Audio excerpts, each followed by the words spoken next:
বিয়েটা জীবনে একবার, এই ক্ষেত্রে যে হেরে যায় তার পুরো জীবনটাই হেরে যায়। ইমাম গাজ্জালী রহমতুল্লাহি আলাইহি লিখেছেন, যেই যুবক 4 ধরনের মেয়েকে বিয়ে করবে, অর্থাৎ এমন 4টা বাজে গুণ, যেই 4টা বাজে গুণের ভেতরে যদি কোনো একটা বাজে গুণ একজন নারীর মাঝে পাওয়া যায় এবং সেই নারী কোনো পুরুষ যদি ভুলেও বিয়ে করে ফেলে, তার জীবনটা জাহান্নাম হতে পারে। এই জন্য আজকে এই 4টা বাজে গুণ আমরা জানবো, এবং আমরা যখন বিয়ে করব, যাদের বিয়ে হয় নাই, আমরা বেস্ট লেভেল থেকে ট্রাই করব এটা জাস্টিফাই করার জন্য যে এই মেয়েটার মাঝে এই বাজে গুণ আছে কিনা। কারণ বিয়েটা জীবনে একবার, এই ক্ষেত্রে যে হেরে যায় তার পুরো জীবনটাই হেরে যায়। আর এই ক্ষেত্রে যে জিতে যায়, যে সফল হয়ে যায়, তার পুরো জীবনটাই বরকতময় করে দেয় একজন। বলেন সবাই, তিনি কে?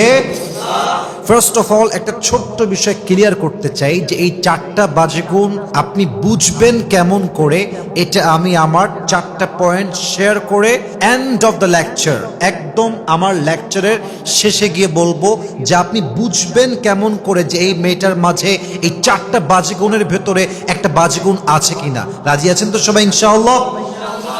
প্রথম বাজে গুণ ইমাম গাজ্জালী রহমতুল্লাহি আলাইহি লিখেছেন, যেই মেয়ে আহেরা।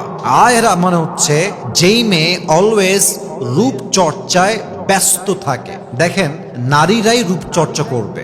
রূপ চর্চা করা, ফেস কেয়ার করা, ক্রিম মাখা, যত্ন নেওয়া, বিউটিনেসকে আরো সৌন্দর্য করার জন্য, আরো বেশি বাড়াবার জন্য যত্ন করা, it's not a fault, it's not a big issue. But এই ক্ষেত্রে ওভার সেন্সিটিভ হওয়া, ওভার কেয়ারিং হওয়া, যে অলওয়েজ রূপ চর্চায় ব্যস্ত। দেখবেন অনেক ফিল্মি হিরোইন আছে সার্জারি করতে ব্যস্ত, সারাদিন সার্জারি করে, এই পাশ দিয়ে সুই দেয়, এই পাশ দিয়ে সু দেয়, কারো ঠোঁট দেখবেন অনেক মোটা হয়ে যায়, সারাদিন বিউটিশিয়ানের কাছে পড়ে থাকে, অলওয়েজ রূপ চর্চায় ব্যস্ত। বিশ্বাস রাখেন, যেই মেয়ে অলওয়েজ রূপ চর্চায় ব্যস্ত থাকে, এই মেয়ে কখনো লাইফ পার্টনার হিসেবে পারফেক্ট ওয়াইফ কখনোই হতে পারে না। ঠিক কিনা বলেন? আমি কিন্তু আবারও বলছি, রূপ চর্চা করা কোনো দোষণীয় ব্যাপার নয়, কিন্তু যে কোনো কাজে অতিরিক্ত করা, বাড়াবাড়ি করা, বেশি লিমিটকে ক্রস করা, দ্যাটস আ বিগ ফল্ট।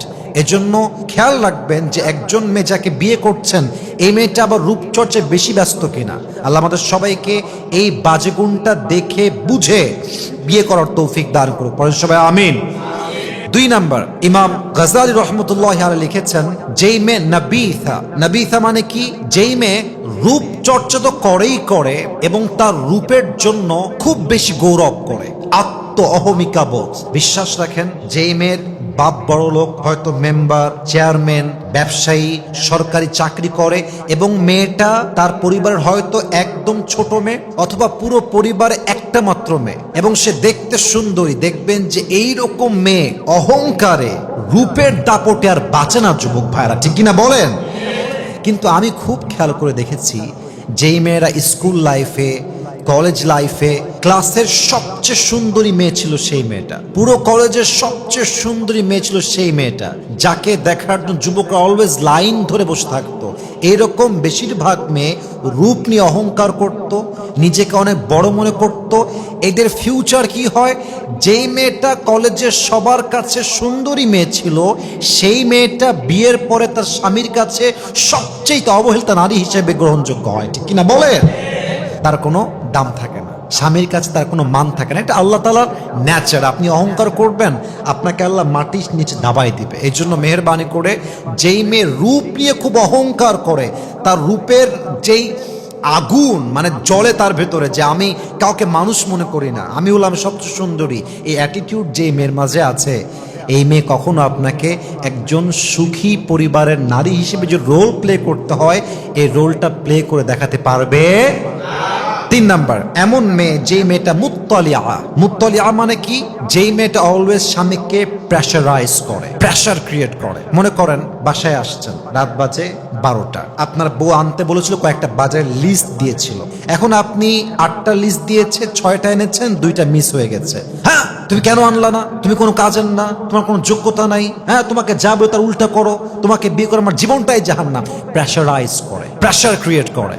বিশ্বাস করেন, যেই মেয়ে মানুষকে প্রেশার রাখতে পছন্দ করে, চাপ প্রয়োগ করতে পছন্দ করে, এই মেয়ে আর যাই হোক একজন ভালো ওয়াইফ কখনোই হতে পারে না। ঠিক কিনা বলেন? 4 নাম্বার, এমন মেয়ে যেই মেয়ে মুবারিয়া। মুবারিয়া মানে কি এটা খুব ভালো করে বুঝবেন। This is my last point that I'm going to share with everyone. It's very important. কিছু মেয়েকে দেখলে বুঝবেন না তার বাহির একরকম, তার ভেতরটা কিন্তু আর এক রকম। স্বামীর সামনে আসলে মানে ভাজা মাছটা উল্টাই খাইতে পারে না, ছি ছি ছি আস্তাগফিরুল্লাহ, আমি এটা জীবনও করি নাই, এটা আমি বুঝিই না, কি বললা তুমি এটা জান, তুমি আমাকে এরকম মনে করতে পারো। ভাবটা এমন যেন she doesn't know anything about the world, she acts like that, যে আমি কিছুই বুঝি না, আমি ভাজা মাছটাও উল্টাই খাইতে পারি না, বাট ডাল মে কুছ কালা তো জরুর হ্যাঁ। ভেতরে একরকম, বাহিরে আর এক রকম। স্বামী পড়ছে বিপদে, খুব কষ্টে আছে, অর্থনৈতিক অবস্থা খুবই খারাপ, মানুষ মিথ্যা ব্লেম দিচ্ছে, বিপদে পড়ছে, কষ্টে পড়ছে, স্বামীর সামনে এসে তুমি টেনশন করো না, আমি তোমার সাথে আছি, সবাই তোমার বিপক্ষে গেলে আমি তোমার পক্ষে থাকবো, আমি সারা জীবন তোমার পাশে আছি। স্বামীর সামনে বলো একরকম, বাহিরে গিয়ে রূপ চেঞ্জ হয়ে যায়। স্বামীকে বলে আমি তোমার পক্ষে আছি, আবার বাহিরে গিয়ে স্বামীর বিরুদ্ধেই সেই মেয়েটা ষড়যন্ত্র করে বেড়ায়, ঠিক কিনা বলেন? এরকম মেয়ে বিয়ে করা যাবে না। এখন প্রশ্ন হচ্ছে হুজুর, এই যে 4টা গুণ আপনি বললেন, 4টা গুণ তো এমন একটা গুণ যেই গুণটা বিয়ে না করলে সহজে আসলে প্রকাশিত হওয়ার সম্ভাবনা খুবই কম আসলে। সেই ক্ষেত্রে আমি বলবো আপনি একটা মেয়ের পরিবার, তার বাবা, তার মা, তার কালচার, তার সোসাইটি, তার আপব্রিঙ্গিং, তার ব্রট আপ, তার বেড়ে ওঠা, তার ফ্রেন্ড সার্কেল, তার বাবার ইনকাম, তার মায়ের চরিত্র, তার খালার চরিত্র, তার ভাই কেমন, তার বড় বোন কেমন, ছোট বোন কেমন, এই ওভারঅল এই সব কিছু আপনি অবজার্ভ করলে বুঝবেন যে এই মেয়েটা আদৌ এই 4টা বাজে গুণের মধ্যে পড়ে কি পড়ে না, ঠিক কিনা বলেন? ফর এন এক্সাম্পল, প্রথমে বলেছিলাম যে মেয়েটা আহেরা, অর্থাৎ অলওয়েজ রূপচর্চায় ব্যস্ত। একটু বোঝা ট্রাই করেন, একজন মেয়ের বাবার ইনকাম হচ্ছে, for an example, just example আর নাথিং এলস, ইনকাম হচ্ছে 20,000 টাকা। কত হাজার? আর একবার কয় হাজার? 20,000।